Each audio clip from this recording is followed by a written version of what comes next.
Hi, Sean Bailey here with Horsesmouth, back again with another episode of What's Working Now. I'm here with Mike Schwartz. Mike's a financial advisor down in Pennsylvania, and we're going to talk about some recent success he's had with putting on Social Security planning workshops. Mike, thanks so much for being here.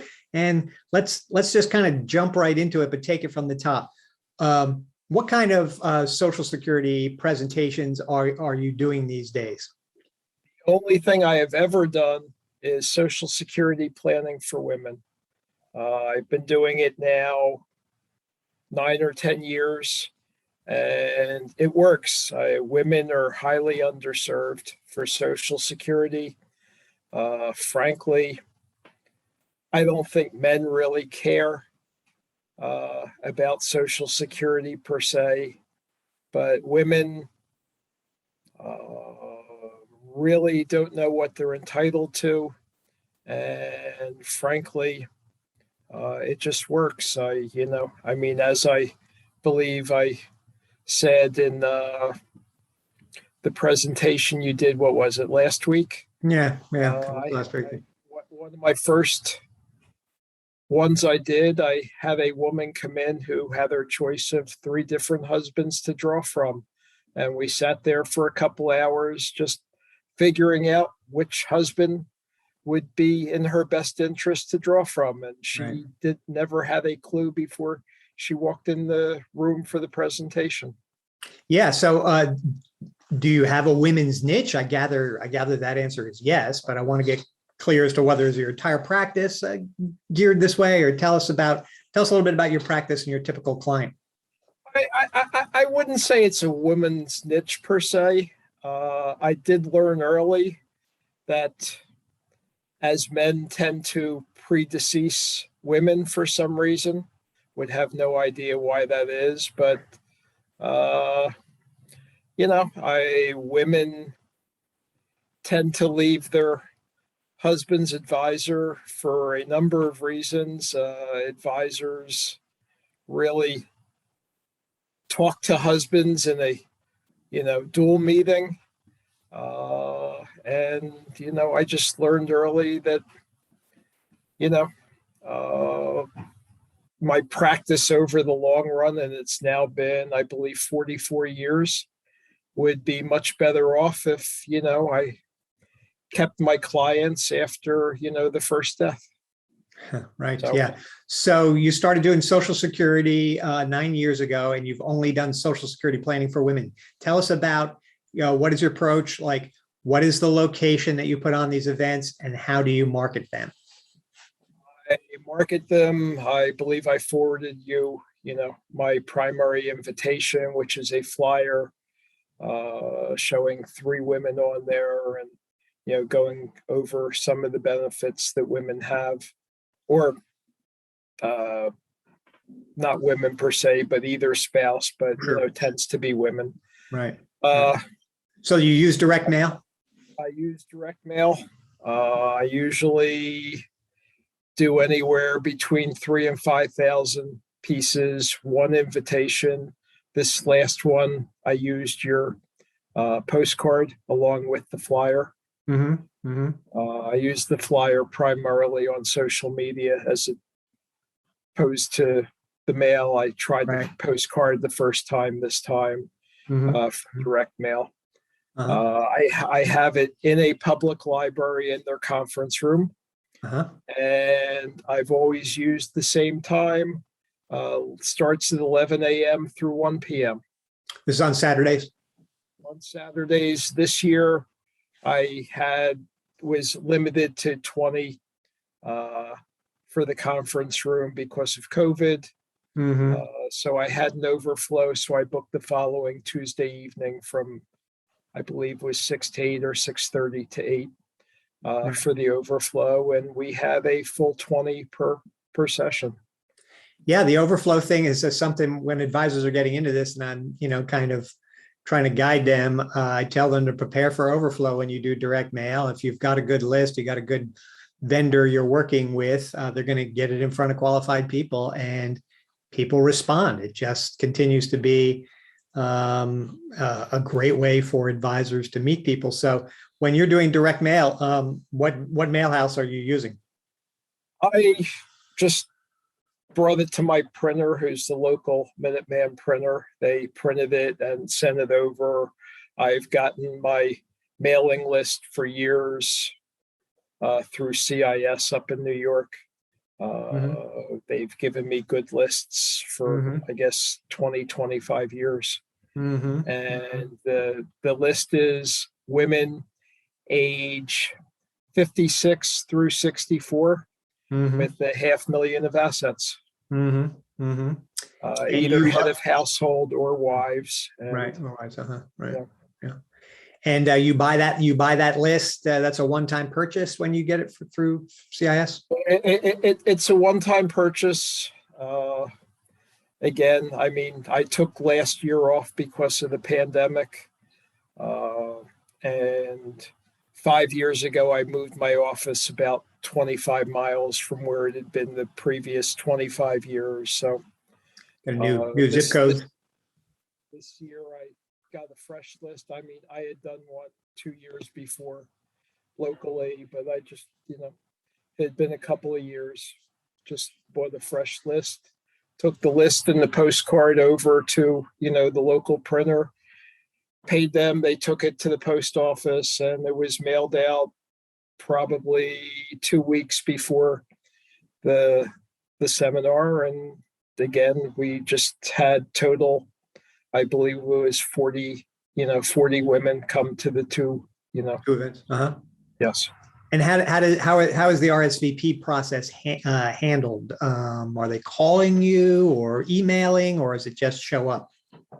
They called and emailed, probably about half and half. My email address and my phone number were on there. And probably from 3 or 4 days after the mailing went out, I started getting phone calls or emails and just, had to rearrange a couple because the Saturday filled up. Right. Yeah. That's good. And so, and are you getting an exclusive women's audience, or are there plus ones showing up? This year we had 2 men, one of each. One came with his wife. The other came in place of his wife, said she was, tied up that evening. So he showed up. But usually it's just women. Right. Occasionally, I guess over the years, I've had an occasional, husband show up, but not very much. Right. And so you've been doing this for 9 years, and in your previous location, you were doing it at the local library, and now you're in a new location. You're still doing it at the local library. Is that right? And so you go for 2 hours. The presentation, the typical horse's mouth script, you can go through it about 45 minutes or so. So I gather there's more going on. Can you kind of like lead us through a little bit of how you structure your workshop in this case? Again, the workshop is interactive. If somebody has a question, I will take it right then and there instead of, waiting till the end. This year, more than most, I noticed the women sitting there taking notes. I mean, occasionally you would find, somebody writing something down, but this year there were quite a few women who just sat there taking notes on each slide. Again, asking questions. And again, I prefer it to be interactive. That way I can, not get lost in the presentation. And if they have a question, get to it right there. And so it usually takes an hour and 20 minutes, give or take. And then for the Saturday afternoon or morning into afternoon presentation, I bring in sodas and hoagies, for lunch after or during. Nice. Yeah. And, for the evening, I believe we forget what we brought in, but, there was something a little lighter. Right. So people come in, they're registering. Do you give them any sort of packet, marketing collateral? You're kind of When they come in, my assistant hands them my marketing packet, which is probably has 11 or 12 things in it. My bio, my team bio, 3 or 4 other things in there, along with we send out a mailer once a month, 4 quarterly market updates, 2 tax updates, a number, of other things during the year. Roth IRAs, this, that, and the other. And So that's it's all. financial education material and other topics as part of your kit that you send out. I mean, part of your kit you're presenting and you're just showing them the kinds of things people get when they're a client of yours or on your list, at least. Yes. And also, I put together a booklet a number of years ago. Financial independence for women. So that's in there. Mm-hmm. I have the 2-pager about why people should open up a My Social Security account. Good.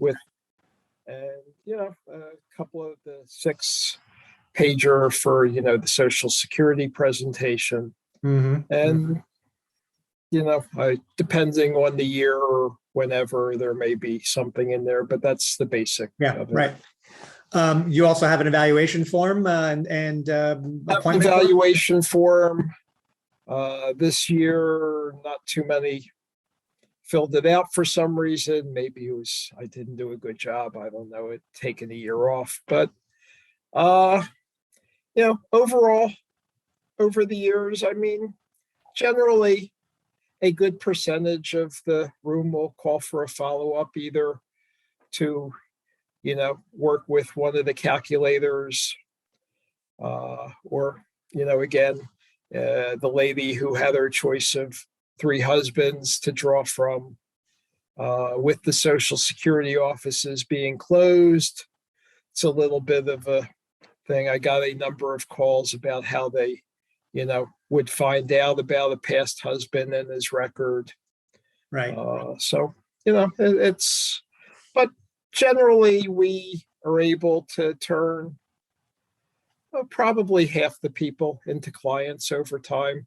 Some of it, people who will call right away, but we just add them onto our drip list, and mm-hmm. sooner or later they will, give us a call and come in. Or again, this year I have my holiday open house shortly after, which is this coming Saturday. They all got invitations along with all my clients and other prospects. Right. We have a buffet full of food in my office on this coming Saturday for a number of hours. So, I try and put myself out there one way or another. Right. Right. So, but as you wrap up your presentation, you're not strongly emphasizing sign up now for a meeting where we'll do a Social Security analysis for you. You're kind of hands off, or am I misreading that? I am not. It's not a high pressure thing. I explained to them that, they can come in and, we can do an analysis or answer any other questions they have. Again, generally, 3/4 will call for one reason or another, and, half will eventually become clients within a year to 18 months. I mean, so far this year, from September, I've brought in over $6 million, did a couple of long-term care policies. So, it works out. It's not the majority of what I do, during the year. So, I mean, I only do 3 or 4 of them at the most a year. You do what, 3 or 4 of these a year, you said? At most. At most, okay. Sometimes I only do 2, depending on, how the year falls. but it's been a good source of creating, building out your list, it seems like. And they're getting other things from you. They're already getting invitations to the social event. They'll see the other things throughout the year. So you're kind of treating them like clients before they become clients in a way. Generally, the way I've run my practice for many years, as I tell people, if you put out a client experience that you don't get elsewhere, people tend to talk. Right. So Right. Generally the way I've run my business for years. Right. Right. And can you just tell us a little bit about your business? Like what kind of practice, you're sort of insurance or AUM or kind of a little of both, or what's the... I started out as a debit agent for Prudential back in the 70s. So insurance has always been a part of my practice.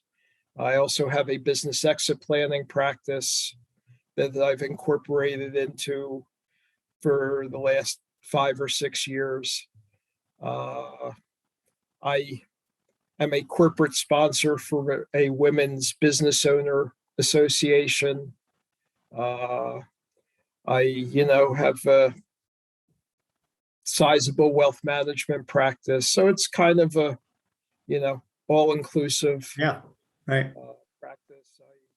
So you have AUM clients? You do? Good. I have tax clients. Your audio keeps dropping in and out. Okay. I have a tax preparation practice that I've had for 35 years. So generally, if I can't do one thing, I'll do another. And, yeah. And eventually I will just incorporate everything else I do. Yeah. And so how many employees do you have? I have 2. Okay. Good. Good. So basically it seems the story here is that, why did you get onto Social Security 9 years ago? And particularly, I guess you've kind of explained the women's angle, which I think is a very good one, very smart. I know, a number of women who specialize in women and some advisors who also, and you kind of have a casual niche, I would say, in this respect. But had you been doing, before 9 years ago, had you been doing other financial education topics?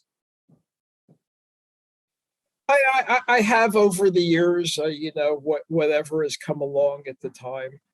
I have been a member of Horsesmouth for a number of years. Before that, I just came across, got an email one day, looked at it and said, I'm getting older.